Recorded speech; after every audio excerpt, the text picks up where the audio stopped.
रोहित पवार काकींच्या प्रचारासाठी उतरले। मंडळी, ऐकून धक्का बसला ना, पण हे सत्य आहे।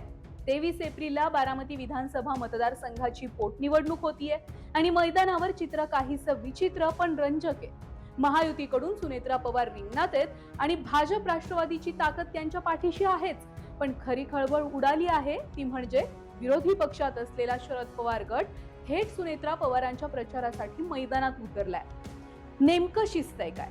शरद पवार गटानं उमेदवार दिला नाही इथपर्यंत ठीक होतं, पण चक्क घरोघरी जाऊन सुनेत्रा पवारांचा प्रचार करण्यामागे शरद पवारांचा गेम काय? आज आपण याच बद्दल सविस्तर माहिती पाहणार आहोत। नमस्कार। पोटनिवडणूक जाहीर झाली आणि खासदार सुप्रिया सुळे यांनी स्पष्ट केलं की सुनेत्रा वहिनींच्या विरोधात आम्ही उमेदवार देणार नाही। आमदार रोहित पवारांनी सुद्धा त्यांना पाठिंबा जाहीर केला, पण ही केवळ औपचारिकता नव्हती। रोहित पवारांनी बारामतीमध्ये चक्क घोंगडी बैठका सुरू केल्या। गावातलं एकही मत काकींशिवाय दुसरीकडे जाता कामा नये असं आवाहन त्यांनी बारामतीकरांना केलंय। पण पुतण्या काकींसाठी विरोधी पक्षामध्ये असून सुद्धा इतका का राबतोय, याची चर्चा बारामतीत सुरू झालीये। बारामतीतच काय, राज्यात होतीये। बघा, पवार गट सुनेत्रा पवार यांच्या प्रचारासाठी बारामतीत का उतरला असेल याचा अभ्यास केला तर त्यामागे काही कारण समोर आली। पहिलं कारण म्हणजे बारामतीमध्ये प्रचाराच्या कारणासाठी बाहेरून येणाऱ्यांचा शिरकाव थांबवणं। बारामती म्हणजे पवारांचा बालेकिल्ला। शरद पवारांना हे स्पष्ट दिसतंय की सुनेत्रा पवारांच्या प्रचाराच्या निमित्तानं भाजप किंवा इतर पक्षाचे नेते बारामतीत येतायत, घुसखोरी करू शकतात। जर आज पवारांनी मैदान सोडलं असतं तर तिसऱ्या पक्षाला बारामतीमध्ये पाय रोवायला जागा मिळाली असती। म्हणूनच सुनेत्रा पवारांच्या प्रचाराची धुरा शरद पवार गटानं घेतली आणि बाहेरच्या नेत्यांना बारामतीपासून काही प्रमाणात दूर ठेवण्याची खेळी खेळली। दुसरं कारण म्हणजे शरद पवार गटाची व्होट बँक सुरक्षित करणं। सध्या सुनेत्रा पवार कठीण काळातून जात आहेत। दादांच्या जाण्यानं त्या हळव्या झाल्यात।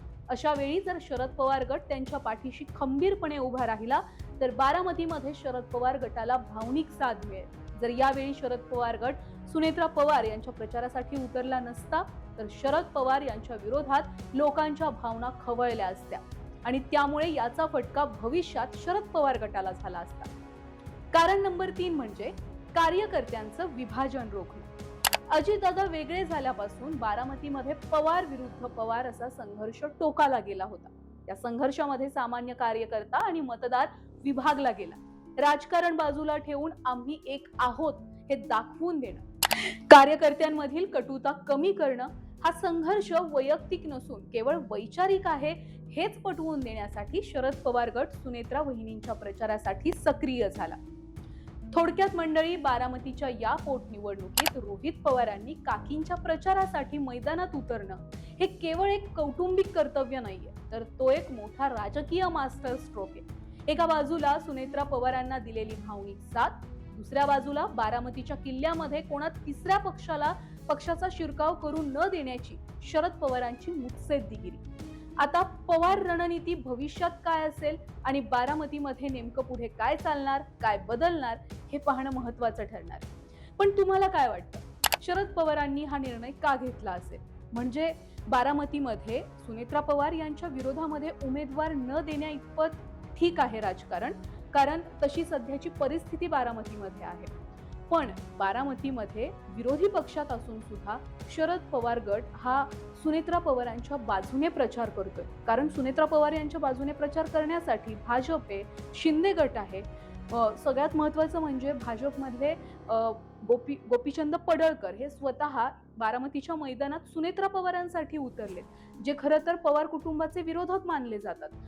पण मग एवढे सगळे बाजूने नेते असताना, पक्ष असताना, सत्ताधारी पक्ष असताना शरद पवार गट खरोखर नक्की कुठल्या कारणासाठी बारामतीमध्ये सुनेत्रा पवारांच्या बाजूने प्रचार करण्यासाठी उतरला असेल? तुमचं मत काय आहे कमेंटमध्ये आम्हाला नक्की कळवा, कारण तुमचं मत आमच्यासाठी महत्त्वाचं आहे। आणि हो, अशाच प्रकारचे विविध वेगवेगळ्या विषयांवरील व्हिडिओ पाहण्यासाठी आजच चॅनलला सबस्क्राईब करा। व्हिडिओ आवडला असेल तर जास्तीत जास्त लोकांपर्यंत शेअर करा। आणखी कोणत्या विषयावर तुम्हाला माहिती ऐकायला आवडेल कमेंटमधून आम्हाला नक्की सांगा। आणि हो, हा व्हिडिओ जास्तीत जास्त लोकांपर्यंत शेअर करा, लाईक करा।